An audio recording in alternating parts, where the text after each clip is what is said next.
No, a ver, la agenda está bien, la agenda de la semana, me parece que lo más interesante que está pasando en la política en general, digamos, son dos cuestiones. Una que incluye al Frente de Todos y una que incluye al PRO. No a Juntos por el Cambio, al PRO. La del Frente de Todos es... Esto es minuto a minuto, porque como el Frente es justamente el Frente de Todos, no el Frente de Todos los que piensan igual o parecido, pues sería un nombre muy largo igual, sino el Frente de Todos, hay diferencias que se van como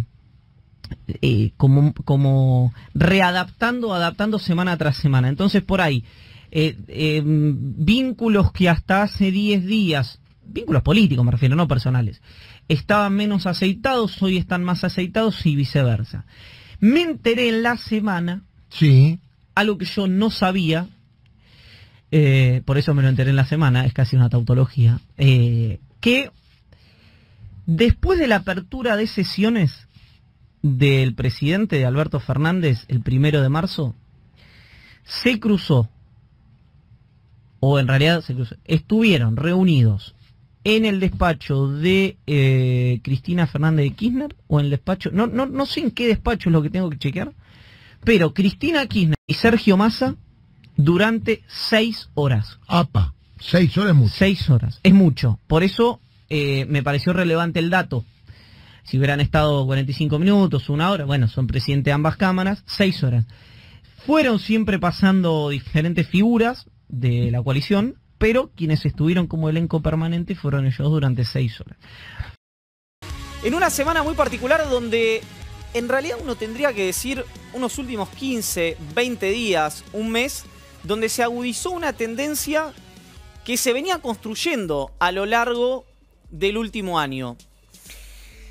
¿De qué estamos hablando? De un acercamiento, no ya solo del punto de vista electoral, sino más operativo, más político, más cotidiano, entre el presidente de la Cámara de Diputados, Sergio Tomás Massa, y Cristina Fernández de Kirchner, la vicepresidenta de la Nación.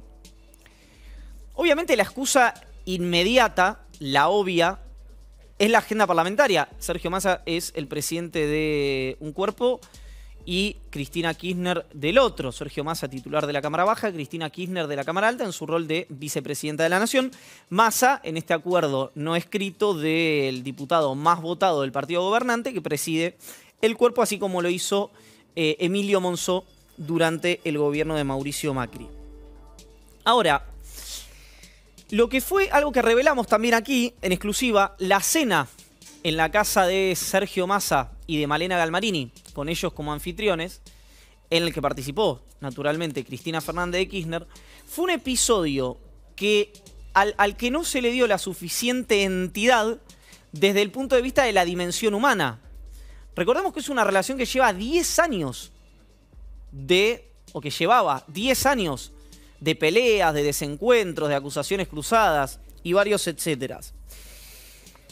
Esta cena tuvo un episodio posterior poco conocido, le diría que desconocido hasta hoy a la mañana, y las precisiones que les voy a dar en este momento, en el que coincidieron Massa y Cristina Kirchner el 1 de marzo, luego de la apertura de sesiones de Alberto Fernández, en el despacho de la vicepresidenta. El tiempo es lo que varía de este encuentro. ¿Por qué le digo lo que varía? Bueno, porque algunos llegaron a hablar de que esta reunión por la que pasaron diferentes actores, no Máximo Kirchner, que estaba en Río Gallegos, duró 6 horas. Un encuentro después del 1 de marzo entre Cristina Kirchner y Sergio Massa que duró 6 horas.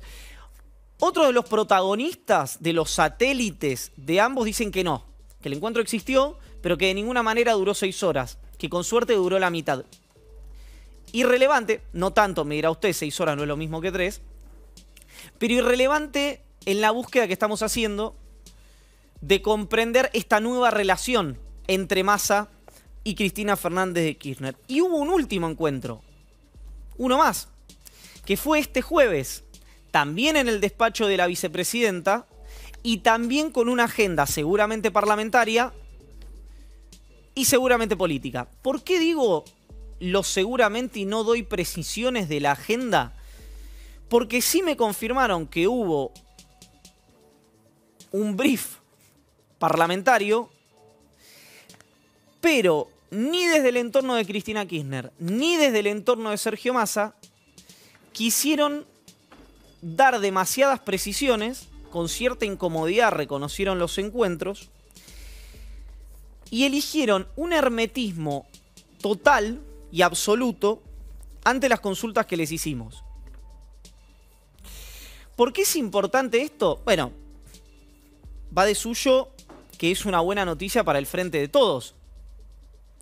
Que dos de las tres figuras más gravitantes de la coalición de gobierno y quienes más diferencias tuvieron entre las tres figuras de los tres espacios fundadores del Frente de Todos tengan no solamente una relación cordial, sino ahora de diálogo cotidiano y trabajo cotidiano. La otra buena noticia ya la habíamos contado acá, que es que luego de 2 meses de,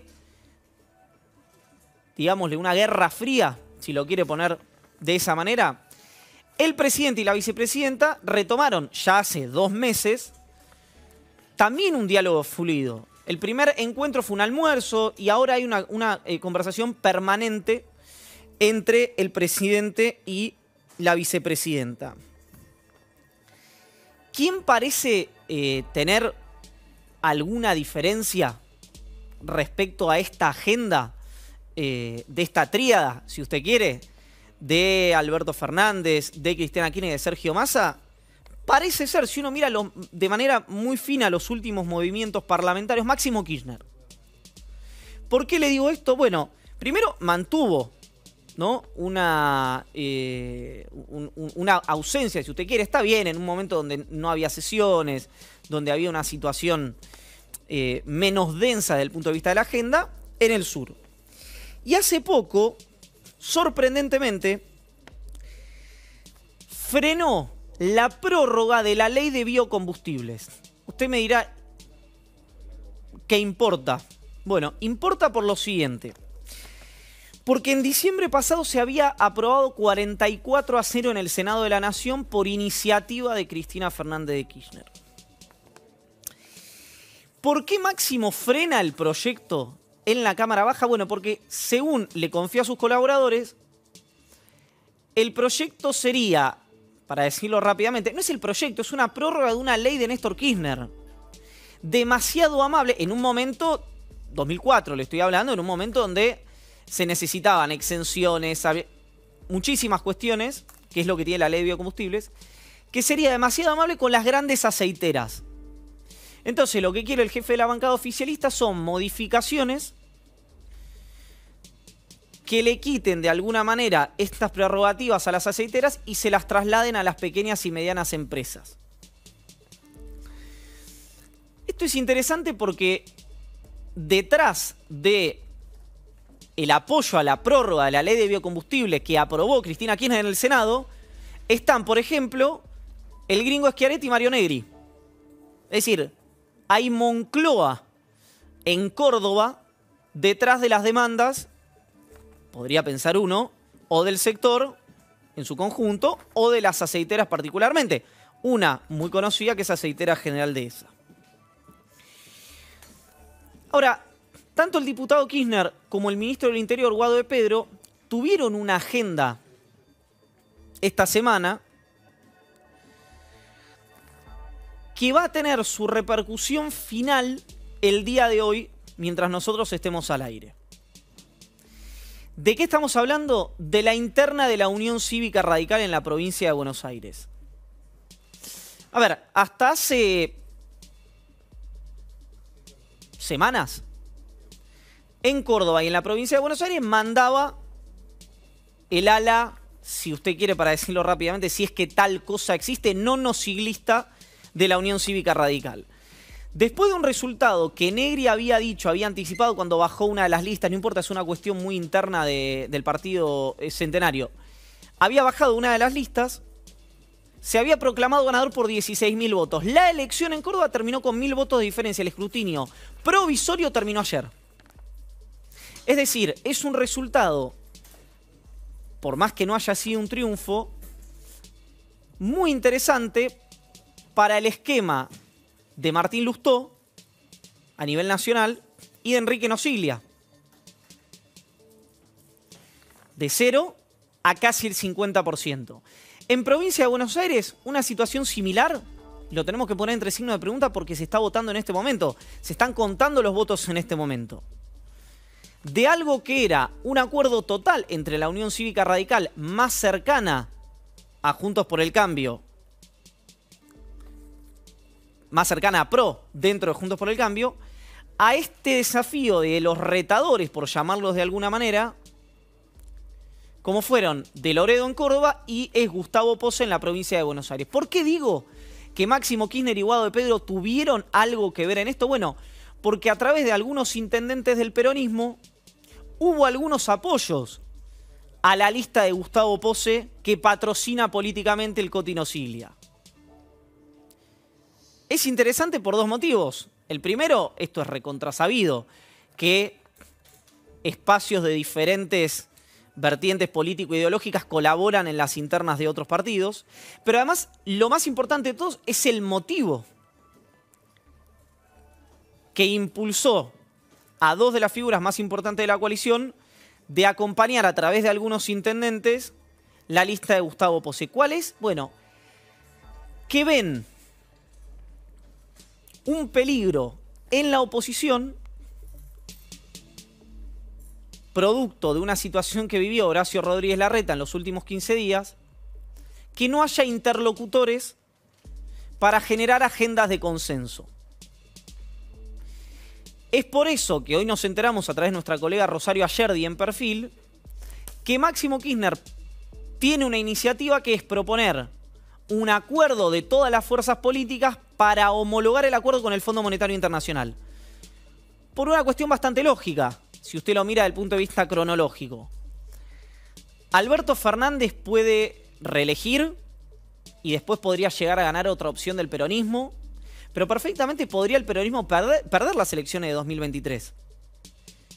O perderlas dentro de 8 años, y quien asuma el gobierno va a tener que enfrentarse a un acuerdo y a unos vencimientos que son los actuales o que son los que podría llegar a tener el Estado Nacional en un acuerdo con el Fondo Monetario que sea bajo los estándares del Fondo Monetario. La pregunta es, ¿se puede hacer un acuerdo stand-by o de facilidades extendidas fuera de los parámetros que propone el Fondo Monetario Internacional? Bueno, es una pregunta. Para eso está, entre otras cosas, Martín Guzmán en Washington. Primero en Nueva York en el roadshow con inversores y después en Washington. ¿Por qué es importante entonces el resultado de esta interna de la Unión Cívica Radical en Juntos por el Cambio? Bueno, porque pueden performar internamente a la Unión Cívica Radical cómo pararse frente a lo que va a ser el debate de las candidaturas este año, pero fundamentalmente en 2023, de las PASO, de cómo ir a las PASO, de qué manera discutir las alianzas y tratar de darle a la Unión Cívica Radical, en el esquema que comanda Martín Lustó, que tampoco es el subcomandante Marcos, ¿no? Estamos diciendo que es un contrapeso a los Negri, a los Sanz, que han tenido una postura, bueno, más bien pasiva, si usted quiere, en relación a la toma de decisiones en Juntos por el Cambio. En este camino anda también Horacio Antonio Rodríguez Larreta, el jefe de gobierno porteño, que parece estar con la brújula un poco desmagnetizada, ¿no? Usted recuerda desde el famoso viaje a Brasil que revelamos nosotros, la posterior inauguración remota de la legislatura, el gaf de la vacunación privada, si usted quiere, en la ciudad de Buenos Aires, el posterior o la posterior imagen de las filas de jubilados y jubiladas a la intemperie esperando ser vacunados.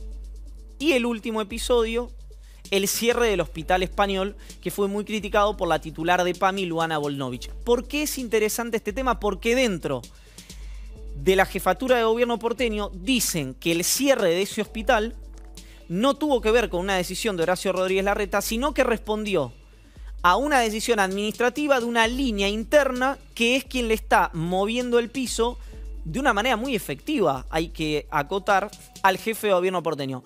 ¿Responde a Macri esa línea interna? ¿Responde a Bullrich? ¿Responde a Nicolás Martín Caputo? Tampoco lo sabemos.